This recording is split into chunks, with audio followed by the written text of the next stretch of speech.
हरिओम। आज बहुत महत्वपूर्ण सूत्र दोष योग की बात करते हैं। बहुत चर्चित है, बहुचर्चित योग दोष है वो काल सर्प। नाम सुनते ही लोगों को लगता है कि लो अब तो सारा चीज गुड़ गोबर हो गया, ईश्वर ने किस पाप की सजा दे दी, क्या हो गया।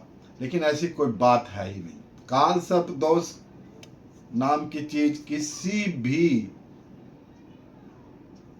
टेक्स्ट जो हम लोगों को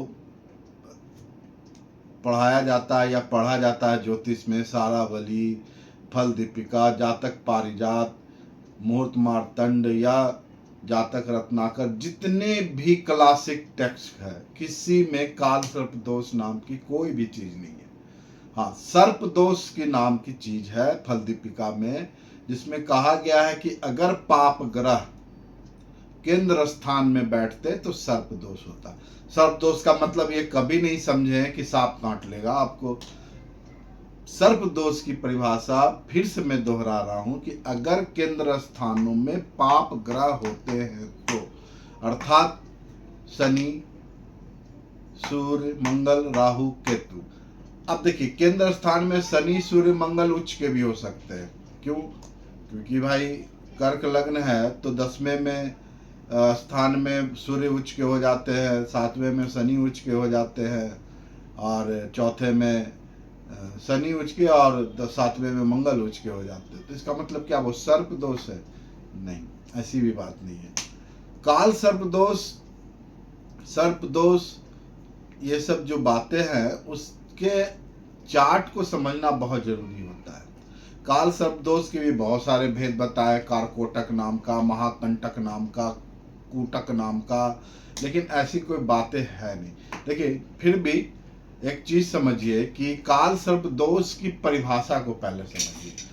हमारे यहाँ टेक्स्ट में जो बात है काल सर्प दोष की वो तो है नहीं, लेकिन किसी न किसी रूप से, अगर क्लासिक बुक में नहीं है लेकिन किसी विद्वान ने या कोई व्यक्ति ने जब काल सर्प दोष की जो बात कही है वो कोई तो कारण होगा। तो हमारे यहाँ काल सर्प दोष जो है उसकी परिभाषा कही गई है, अगर कोई कुंडली में राहु से लेकर केतु के बीच में अगर 7 ग्रह आ जाते हैं तो काल सर्प नाम का दोष होता है। अगेन रिपीट कर रहे हैं, राहु से केतु के बीच में। राहु और केतु बकरी चलते हैं। अगर राहु लग्न में है, पहली राशि में मान लिया है, तो अगर वो मार्गी होते, जो होते नहीं है, तो 1 से 2 में जाते हैं। लेकिन वो हमेशा वक्री होते हैं तो 1 से वो 12 पीछे की ओर गमन करते हैं। अब देखिए, राहु का गमन, तो राहु का मुंह इस तरफ है और यहां से लेके केतु तक ये 7 ग्रह है। तो ये काल सर्प नाम का जो तथा कथित दोष है वो होगा, है ना। लेकिन अगर इस चक्र में देखिए, इसमें राहु से लेकर केतु के बीच में कोई ग्रह नहीं है, इसमें काल सर्प दोष नहीं होगा वो कथा कथित। इसमें जो ग्रह है वो केतु से लेकर राहु तक है, और ये स्पष्ट है कि काल सर्प दोष होने के लिए राहु से केतु के बीच में ग्रह होना चाहिए, ना कि केतु से राहु के बीच में। एक दूसरा, काल सर्प दोष अगर मान लिया जाए बन भी रहा है और कोई भी एक ग्रह बाहर हो तो भंग हो जाता है। बहुत बार स्थिति ऐसी होती है कि ग्रह एक एक घर में आ जाते हैं राहु केतु के बीच में, तो वो एकावली योग, गोल योग, संख्या योग जो बनते हैं, नाभस योग जो बनते हैं वो बन जाते हैं, वो राजयोग की श्रेणी में आते हैं। इसलिए आप बहुत सारे बड़े बड़े लोग के कुंडली में देखेंगे कि काल सर्प नाम का तथा कथित दोष है, फिर भी बहुत सक्सेसफुल है। कुछ नाम देखिए, सचिन तेंदुलकर, धीरूभाई अंबानी, मुरारी जी बापू, ये जो व्यक्तित्व हैं ये बहुत बड़े सफल है अपने क्षेत्र के।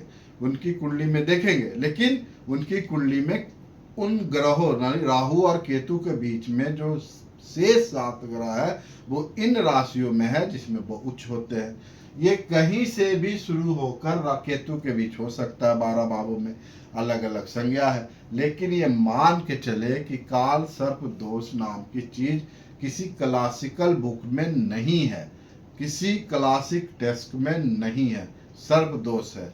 ये बार बार मैं रिपीट कर रहा हूं। लेकिन हाँ, ये बात सही है कि राहु और केतु के बीच में अगर अशुभ राशियों में पढ़कर अगर ग्रह आ जाते हैं तो कुछ दोष उत्पन्न होता है, जिससे असफलता या फिर मानसिक पीड़ा, दुख, रोग हो सकता है। उसकी निदान किया जा सकता है। काल सर्प दोष के उपाय बहुत अच्छे अच्छे हैं और बहुत सामान्य हैं और बहुत तुरंत फलित भी होते हैं। वो चर्चा अलग बात होगी। अगर आपकी कुंडली में या आपके परिवार के कुंडली में तथा कथित ये काल सर्प दोष है तो ये मान कर चले कि उसके होने के लिए राहु से केतु के बीच में ग्रह होना चाहिए, ना कि केतु से राहु के बीच में। पहली कंडीशन, एक भी ग्रह अगर बाहर है काल सर्प दोष भंग। काल सर्प दोष के बीच में अर्थात राहु और केतु के बीच में अगर 2 से अधिक ग्रह उच्च के हो रहे हैं या स्वग्रही हो रहे हैं या लगातार भावों में हो रहे हैं तो भी वो बहुत शुभ फल करता है। इसलिए काल सर्प दोष नाम के दोष से डरने और भय की बात नहीं है। उसकी विवेचना सही ढंग से कराए, आपको निश्चित ही राहत मिलेगी और सुंदर फल मिलेगा। काल सर्प दोष किसी क्लासिकल टेक्स्ट में नहीं है। बहुत बहुत धन्यवाद। Thank you.